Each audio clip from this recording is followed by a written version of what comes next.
இன்னைக்கு வந்து நெய்ச்சோறு ஆக்க போகிறோம். அதுக்கு வந்து சட்டி அடுப்பில் வச்சாச்சு.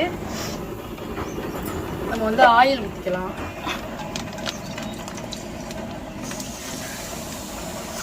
அப்புறம் அடுத்து நெய் போட்டுக்கலாம்.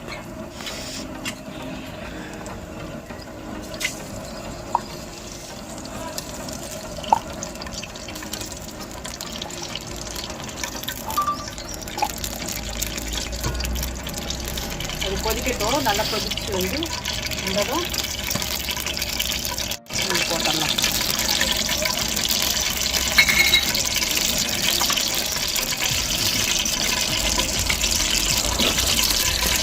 அடுத்து வந்து வெங்காயம் போட போகிறேன். புதினா மல்லி வந்து அரை சும்மா கொஞ்சம் கொஞ்சம் எடுத்து வச்சுருக்கேன். பச்சை மிளகா ஒரு 4-5 பச்சை மிளகா கட் பண்ணி வச்சுருக்கேன். தக்காளி ஒன்று பெரிய தக்காளி ஒன்று, சின்ன தக்காளி வந்து 2.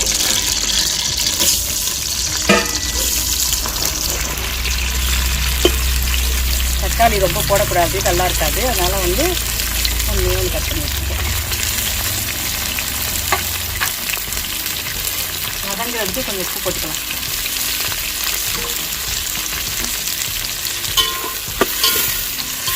நல்லா வந்து பொன்னிறமாக வரணும் வெங்காயம்.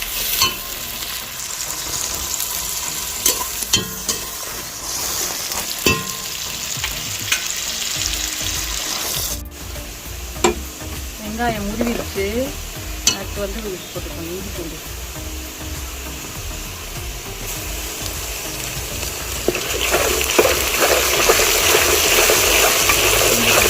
பச்சை வாசம் போனதும் மல்லி, புதினா, தக்காளி, பச்சை மிளகா.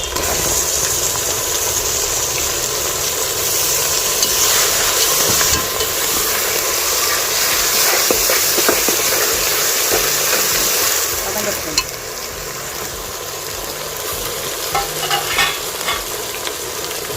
தயிர் கொஞ்சம் போட்டுக்கலாம்.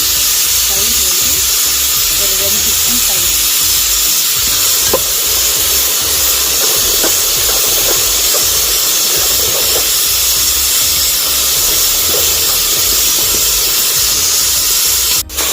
ஒரு தேங்காய் உடைச்சி பால் புழிஞ்சு வச்சுருக்கேன். அரிசி வந்து நான் ஒரு 1 கிலோ தான் போடுறேன். அதுக்கு 1 தேங்காய் ஊற்றுறேன். நீங்கள் 2 கிலோ 1.5 கிலோ போட்டிங்கன்னா 1 தேங்காய் 2 தேங்காய் போட்டுக்கோங்க. தேங்காய் பால் எவ்வளோ ஊற்றுறோமோ அவ்வளோ ருசியாக இருக்கும். இந்த நல்லா பாலை எடுத்து நல்லா வடிகட்டி அந்த சட்டையெல்லாம் எடுத்துட்டு நல்லா வடிகட்டி வச்சுக்கணும். தேங்காய் பண்ணிட்டு அளவு வந்து 1க்கு 2 தண்ணி வந்து 1 படி அரிசி போட்டால் 2 படி தண்ணி. அந்த தேங்காய் பாலை கலர் பண்ணிக்கிட்டு நம்ம வந்து தண்ணி ஊற்றிக்க வேண்டியதுதான்.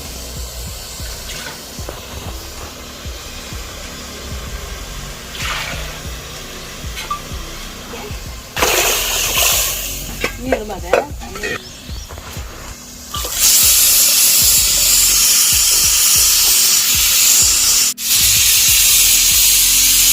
அரிசி போட்டலாம்.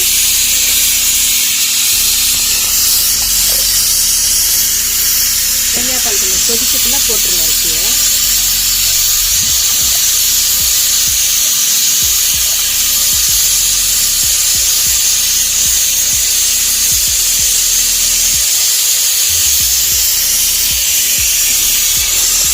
அரிசி பச்சை அரிசி தான் போடணும். இப்போ நம்ம வந்து சீரக அரிசியும் போட்டுக்கலாம். இது துளசி அரிசி ஃபஸ்ட்டு குவாலிட்டி போட்டிருக்கேன். இது வந்து பச்சை அரிசி தான் போடணும். புழுங்கல்லையும் ஆக்கலாம், கொஞ்சம் டேஸ்ட் கம்மியாக இருக்கும். இது பச்சரிசி. அடுத்து வந்து உப்பு போட்டுக்கலாம். உப்பு முதல்ல கொஞ்சம் போட்டிருக்கோம். இப்போ நம்ம பார்த்து போட்டுக்கணும். அடுத்து வந்து கொஞ்சம் சர்க்கரை போட்டுக்கலாம். சர்க்கரை வந்து டேஸ்ட்டுக்கு. சர்க்கரை போட்டால் கொஞ்சம் டேஸ்ட்டாக இருக்கும் சோறு. அதனால சர்க்கரை போட்டுக்கலாம்.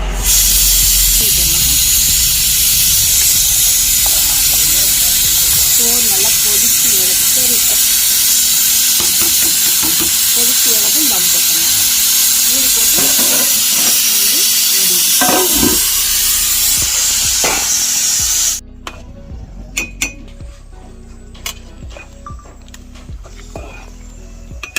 உப்பு எப்படி இருக்குன்னு பார்ப்போம். கரெக்டாக இருக்கு. அப்போ வந்து லெமன் சாறு கொஞ்சம் கொஞ்சமாக ஊற்றிக்கிறேன். ரொம்ப ஊற்றிடக்கூடாது, புளிக்கும். அதனால் கொஞ்சமாக ஒரு அரை பழம் ஊற்றிட்டு நம்ம கிண்டிடலாம். கிண்டிட்டு தம் போட்ட வேண்டியதான். நெய் வந்து கொஞ்சமாக ஊற்றிக்கலாம்.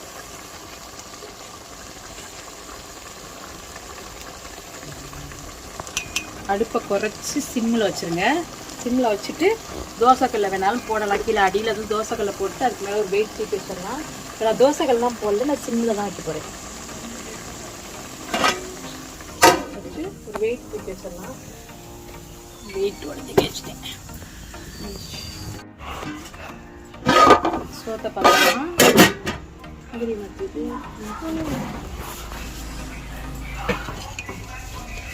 20 நிமிஷம் வச்சுருந்தாச்சு. இங்கே பாருங்கள், அருமையான நெய் சோறு நம்ம கிடச்சிருச்சு. சூப்பராக இருக்குது, பொழு பொழுன்னு நல்லாயிருக்கு.